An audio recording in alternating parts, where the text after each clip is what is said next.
Your sensory behavior can develop by means of various physiological mechanisms, which become more complex the higher the level of organization of your being.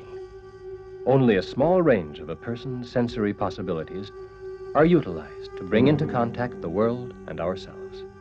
The eyes, the ears, the hands register different kinds of information.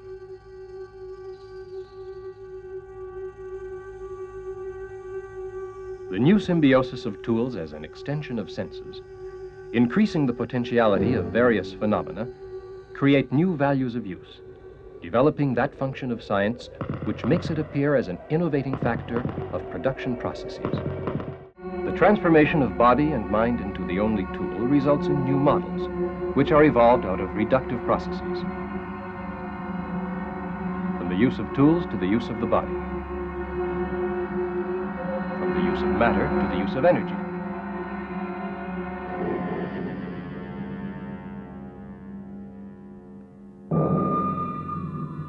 That which really stands between us cannot be expressed by the name of overimposed things. But in broad terms, the problem stands as the rediscovery of ourselves through the elimination of all the formal structures and, in general, all that which exists apart from the individual.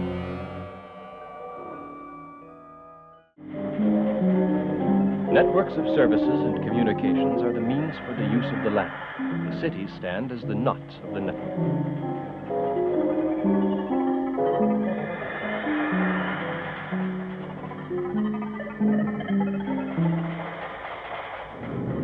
We can imagine always larger zones of the Earth being developed, homogeneous and inhabitable. The grid, when activated, creates a situation of Cartesian plan in which every point is described by the intersection of two straight lines, which is, of course, to be understood not only in the physical sense, but as a visual verbal metaphor for an ordered and rational distribution of resources. It can assume different forms, the first being a linear development. The others include different planimetrical developments with the possibility of covering different and gradually increasing parts of the inhabitable areas. A new mankind, free from induced needs, can survive with the help of the grid and the plugs. A new society based no longer on work, nor on power, nor on violence, but on unalienated human relationships. Our elementary requirements can be satisfied by a highly sophisticated, miniaturized technique. A greater ability to think and the integral use of our psychic potential will then be the foundation and the reason for a life free from want. There will be no further need for cities or castles. There will be no further reason for roads or squares. Every point will be the same as any other. So, having chosen a random point on the map, we'll be able to say, my house will be here for 3 days, or 2 months, or 10 years.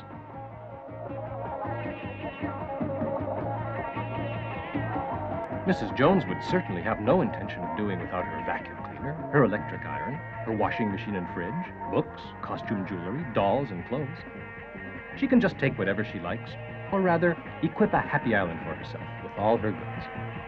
Look at that distant mountain. What can you see? Is that the place to go to? Or is it the only limit of the inhabitable?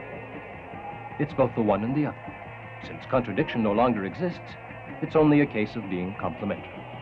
Thus thought a fairly adult Alice, skipping over her rope very slowly.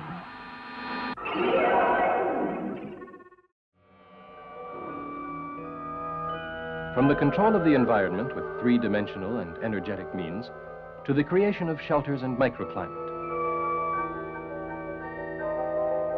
Presently, design, relating man to the environment, produces a complexity of new needs and a new kind of poverty. Design may become a cross-discipline. Therefore, we visualize an image guide. Design is the formulation of problems for the evolution of a new mentality, guideline for a new society.